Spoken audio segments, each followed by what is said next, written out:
I just want to snowboard. Yep. I'm going to try and keep it on the ground. Right. Yeah, that's important. This winter, I may progress as I feel. Sure. And then just straight sports until the snow melts. So like running, cycling, erging, pelotoning. I'm just good. Yeah, those sports. are all very linear stuff like that. Yeah. Bike, running. I mean, it's really more the issue is kind of plant, pivot, deceleration, rapid change direction. That you want to continue to work up to gradually. That takes more time to kind of get reestablish full kind of the neuromuscular function, which is coordination, balance, proprioception. In addition to strength, like you've got great strength. I mean, that single leg squat there, very good. And you're really symmetric, if not better than the left side, which suggests not just good strength but good balance and coordination. So that's. But yeah, I think you're smart. You want to still continue to proceed gradually. At 5 months, it's early, frankly. I mean, most people aren't really doing sports type activity till 6 to 8 months. So, but everybody's different. There's no one size fits all. It's all based on kind of achieving criteria, and you've achieved a lot of them. But again, I would carefully monitor how it feels as you start to do stuff on the snow. Good. And then I wasn't going to do when the snow melts. For me, end of April, I put it away. That's when I was going to start playing soccer, tennis. Perfect. That's reasonable. That puts you, that's 8, 11, 10 months. That puts me 11 months. Yeah, exactly. And cool. That sounds very reasonable. Yeah. No, I think. Do you have a little brace at all you use for? I have several braces. What would you I have the Bragg athletic brace. Yeah.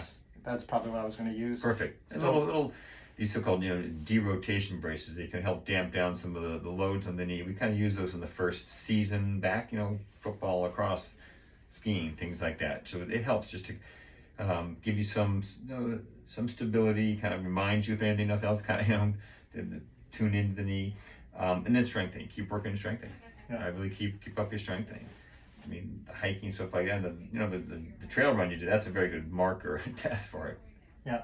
Anything? So other than like don't start cutting and decelerating and getting on the pitch. Anything I know I'm going to continue to work out and lift. Anything else I should do or shouldn't do? Maybe that's actually better for me. Well, the should start with the should. Just as you said, it's kind of you continue the quad strength. So knee extensions, leg press, but also working your hip, gluteal muscles, machine going out this way against resistance. Good for your glutes, and then core strengthening, planks, sit-ups, back, all that. The shouldn't do. Yeah, it's really just more of the rapid deceleration, planting, pivoting, change direction. Those things take time to get better and better. Rapid, explosive type of things, jumps, pushing off, be careful. Again, you want to work up to that more gradually as well. As long as it's more controlled, things in the gym, machines, you can start to push it pretty well now to really continue strength. So I can really push it. And then feels good on exam. And then I have the triple play after anything. I mean, it's just that's just give us. Are you do that right now? Yeah, yes. That'll help because you got to go in. Yeah, that'll help. That'll give us some markers of to look at strength. Kind of stability, kind of how you land from a jump, a little bit, kind of hop test. It helps give us one more metric to look at there, and they'll go over any little remaining deficits in quad strength or hamstring strength, which would be typical. It helps kind of give you some guidance there. So perfect. And then when's the next time I see you? We should see you around the 1 year point. Typically, around the 1 year point. So that's perfect. Really? End of the season there. Be perfect timing. Anything comes up before then, give her a ring anytime. But wow, so I'm graduated. Well, you're getting there. I mean, again, you want to continue with with your rehab and the strengthening. But at this point, you're always see at the 6 month point. You're 5 here. You're actually, if you look like this a month from now, you'd be happy much less now. So you look great. But you should check at that year point. Give a ring with anything that comes up. After I go over the triple play stuff, I'll give you a call. Late tonight, tomorrow, I'll go over that. Give you a ring too. Cool. This is amazing. Good. Oh my God. Good. This has been so long. Looking good. You've done well. No, you've done well. You're doing a good job. Keep up the rehab, and I'll go over the tests and give you a ring there too. Okay? All right.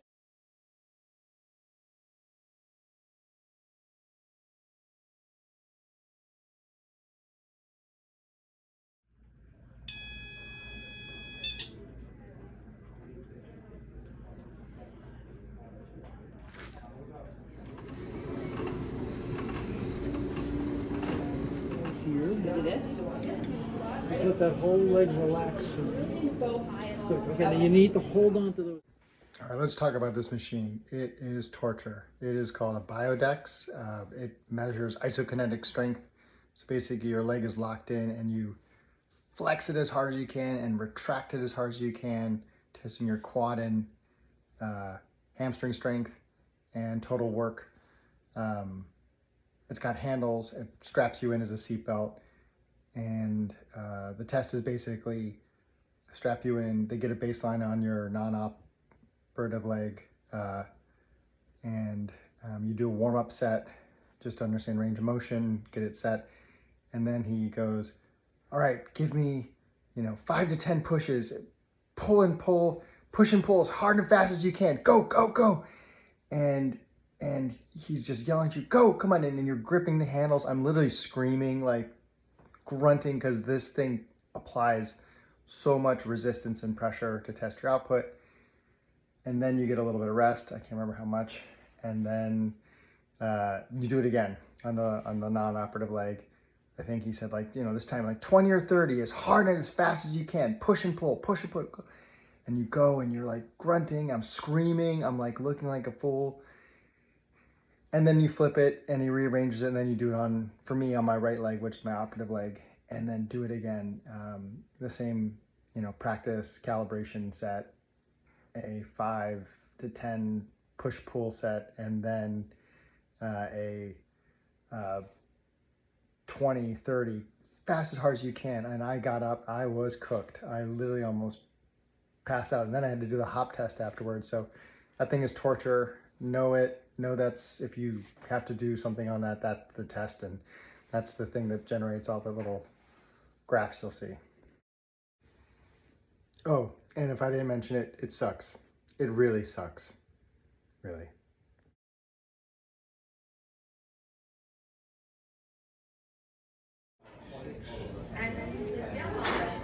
We got this new mat. The other one had numbers on it first. Now we have to add it up in our head. All right. So generous. And they didn't have it. I didn't know anything about it. Okay. On the right one. Go from behind that.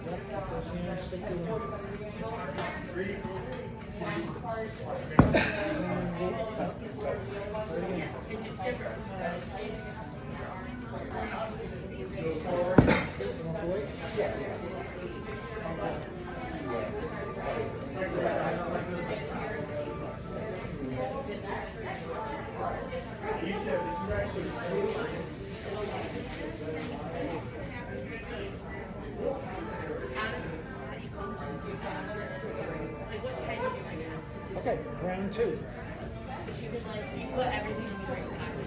You like the bed next to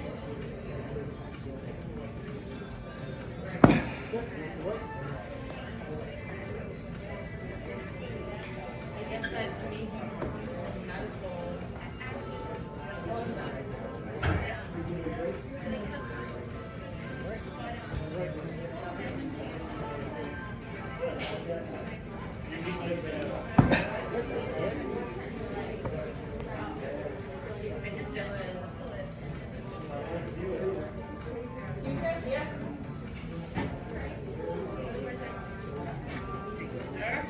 Last one on the left.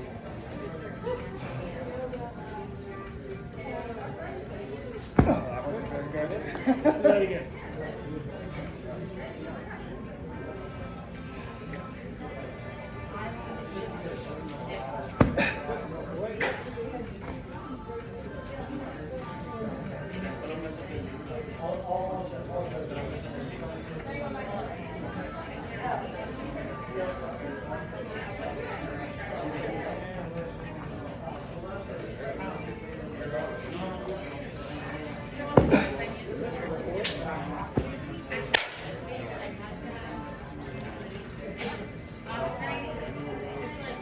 Why don't you let people do that? Because keeps things consistent.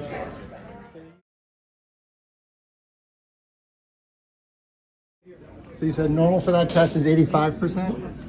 Normal, if you put a bunch of, bringing 100 people in across the street, there's going to be about a 15% difference between legs.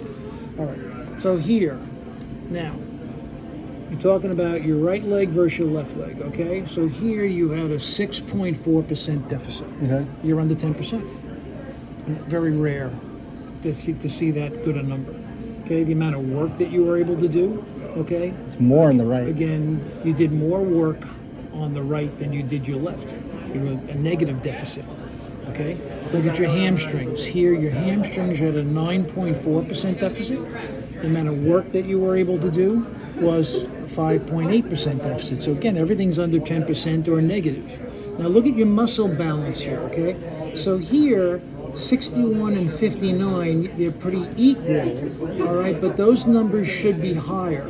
So your hamstrings could use a little bit of work on both sides. Okay. To bring that ratio up to normal. Great. Now you look at the faster speed. All right. Again, you had a 9.4% deficit. All right. The amount of work that you were able to do here, you fatigued a little bit. So you had a 13% deficit. A 13% deficit. All right. Here, the hamstrings, 8.9% deficit. Again, under 10%. And the amount of work that you were able to do, again, you had a negative. You did a lot more work on your hamstrings here, so you didn't fatigue that well. So a little more strength there, and then your numbers here. See, that's closer to the number that you want. The numbers a little better as far as your ratio is concerned with the faster speed. So again, you're in very rare company. Nice. Let's save this. This is awesome. And print it out. So now on the KT, again at the 30-degree angle, your left knee was looser than your right. At the second test at 90 degrees, your right leg was looser than your left. Which was there an injury to that left knee, a partial injury somewhere along? Maybe. Probably. Probably. That sometimes is indicative of maybe a partial tear. I'm not saying it is, but sometimes that's what you see. All right, report.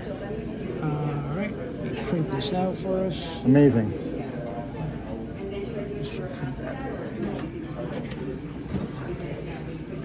I'm glad I get to be a first for you. No, I can't. I can't recall the last time. It's been a while that we didn't do. Again, 60% of the time, people are like, "Oh, I haven't jumped on one leg yet." All right, and I said, "Okay, well, I'm not going to have you do that." Right. I did train. My PT did train me, and then she had me train triple hop as well. Okay. So So here. So we see, unfortunately, for some reason, they're not reporting. I don't know why I put your age in there. I don't know why it didn't do that.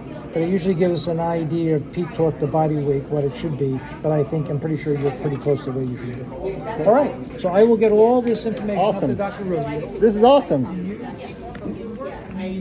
Again, you got that time element, where, it's like, I think my opinion is snowboarding is a little easier on the knees than the skiing. It is. So given if it was skiing, I'd be a little more weary about letting you do what you want to do. Yeah. But other than that, Cool. So, leaving HSS, cleared, and they told me I crushed it, and so I'm pretty fired up about that. And he said he's never seen anyone do that. He can't remember. So fired up, ready to go.